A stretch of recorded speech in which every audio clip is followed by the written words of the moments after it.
Good morning, everybody. Here we are, waking up with the word for the 706th time. That is right, the big 706 coming up on 707, our next palindrome. Whoop. And yes, we have been gone for a bit. Since getting back my new laptop, it's not actually been as easy to transition back to the original format due to not being able to make the outro work. And for some reason, I'm struggling to get the passage to appear on screen. The format is not working the same way it used to. So if this episode does not have the verse on the screen, that's why. And if this episode does not have the outro, that's why. I'm going to try my best to bring them together, but it's being frustrating. But obviously, I don't want to keep re-uploading. I want to be back. I want to be here with you. So I'm glad we're here, and I'm glad no matter what we're struggling, we're going through together, which is kind of on brand with what we're going to talk about today. No spoilers. And I'm just so thankful for this time and the fact that we're in the 700s. And I am really considering, since discovering that the show could really work on the iPad in the simpler format, I'm really considering ways to kind of expand. Like maybe Wake Up with the Word would turn to Walking with the Word or Living in the Word, you know? I'm not saying this is the last episode. I'm saying I'm thinking of new ways, new things that God can do with our time together. So let's see what the Lord does. All that said, please comment below if there's anything you want to talk about at all. I want to hear all about it. Be sure to like, share, subscribe, click the notification bell, all that good stuff. Let me know if this has been a blessing for you, because it's been a blessing for me to share it with you. Lots of great stuff happening in the Word of God today, as always. In 1 Corinthians chapter 2, verse 6 through chapter 3, verse 4, we have spiritual wisdom, one of the most important cornerstones of Christian living. It's not just about, trying to figure it out on your own. It's not about, remember, the foolishness of God is the wisdom of man. Essentially, if God could think of something foolish, that would be the wisest thing we could possibly come up with. Human wisdom is never going to be enough, but spiritual wisdom is always more than enough. Turning to the Holy Spirit, relying on God to show us the way, to make us grow and mature in our faith.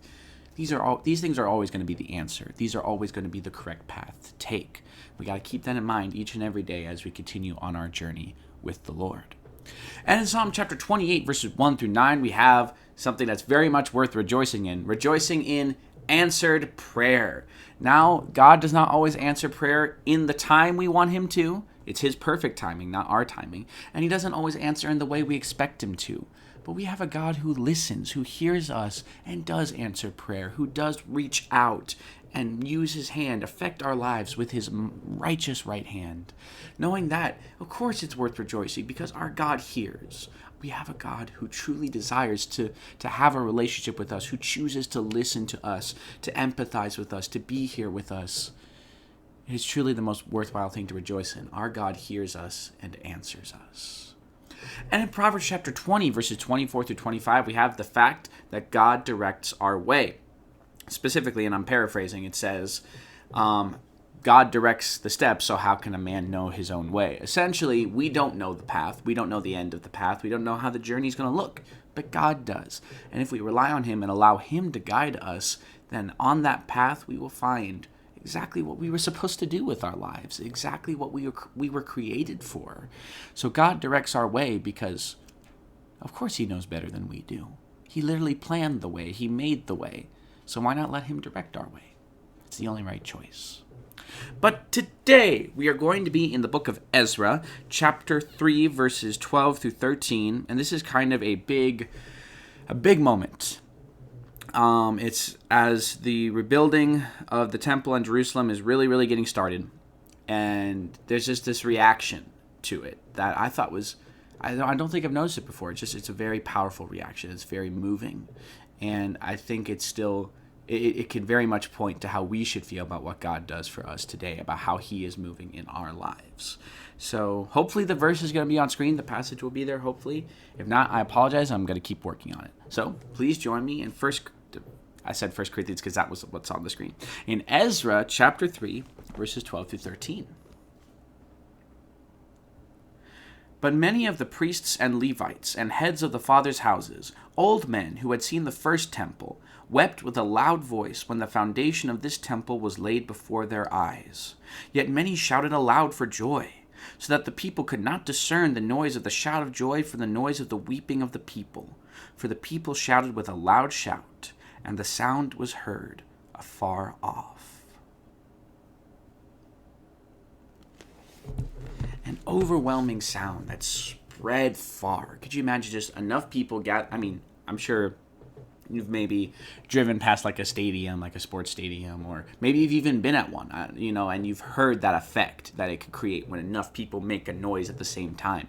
Just like this wave, and these people are shouting for joy and weeping with mixed emotion, and it's just spreading.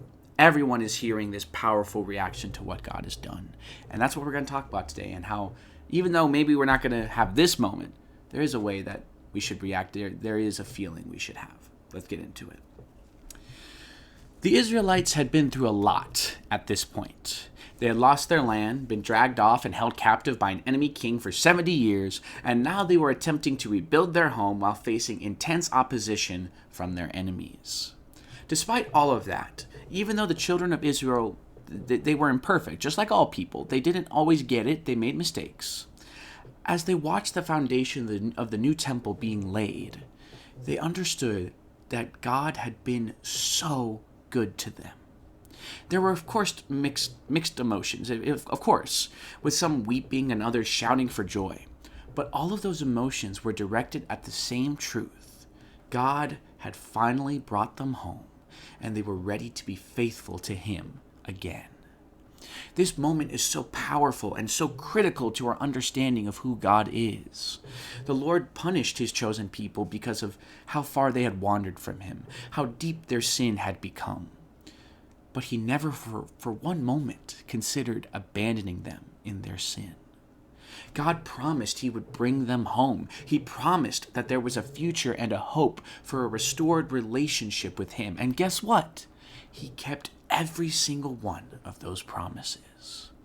Our God was so good to His people back then, and He continues to be infinitely and eternally good to us today. He has kept and will keep every promise He has made to us. He will never abandon us or forsake us, even if we stumble and fall. The Lord Jesus, who died and rose again for us, isn't planning to give up on us. Not now, not ever, not as long as there is life. As long as there is life, there is hope. He is planning that hope, that future and hope, for each and every one of us. The question is, will you, like Israel, be ready to receive it? Please pray with me. Dear Father in heaven, thank you so much for this day. Lord, I pray that this moment where the Israelites experienced such a wide range of emotions as they saw you bringing about your promises, I pray that it's a kind of signpost for us that points to how you affect our lives, how your promises should cause us to feel, how our emotions should overflow, our joy, our weeping, our praising, our shouting, all of it should overflow and be directed at you, Lord. You have been so good to us. You continue to be so good to us. It is so much better than we could ever deserve. And I just pray that we keep that in our minds and hearts, that as we go through life, every blessing is one we could never deserve, and yet you offer it to us anyway. Help us to never forget that. In Jesus' name I pray. Amen. All right, there you have it. That's 706 episodes of Waking Up with the Word together, which is pretty amazing if you ask me. I'm so thankful to be back here. I hope I was able to get the whole format back together. If not, I'm not sorry because I'm struggling. I'm trying to get it back together, but I am sorry it happened. And I'm hoping we're back to normal soon, and I hope we find new and creative ways to do this together, because I think God, this whole challenge has been Him opening the door for me. Like, take a peek at what could happen. Take a peek at what we can do together, and I'm really excited to see what happens, what direction this channel goes, because after 700 episodes, I want something new to come along. I want us to challenge ourselves, and that should be the goal always. Yes, we have this foundation of studying the Word in this way, but I want to see where else we can go, all by God's grace. All that said, please comment below if you want to talk about this or anything else in Scripture. We will work through it together. Be sure to like, share, subscribe, click the notification bell. And this coming week, we're going to add the third verse, but this is the last official day of working on 1 Corinthians chapter 9, verse 25. And everyone who competes for the prize is temperate in all things. Now they do it to obtain a perishable crown, but we for an imperishable crown. Such an important truth. It should envelop us. It should penetrate our hearts and minds that we are running as though we were running for the ultimate prize, because that's exactly what we're doing. We are racing to achieve the ultimate imperishable prize each and every day. That should be where our eyes go, where our mind goes, where our hearts go. That's where we should be. We should be at the finish line, but every step of the way, knowing that God has placed things there for us on the path to the finish line, goals to reach, people to reach, things to accomplish. We are running the race each and every day, and new things come into our path, and we need to be ready for them. We are running for the imperishable crown, but don't forget about the amazing things that God has placed along the track for us. And today is Sunday, so wherever you are, I hope you will choose to be in fellowship. You can join us at Praise Community Church in Covina. I leave a link to our website with our service times and address and contact info. You can also join us on our live stream. I leave a link to our Facebook page where you can watch us live, or you can watch us time shifted whenever you are available. Just be great to have you with us. But wherever you are, I hope you will not forsake the assembling of ourselves together today. God bless you all, and have a blessed and wonderful day.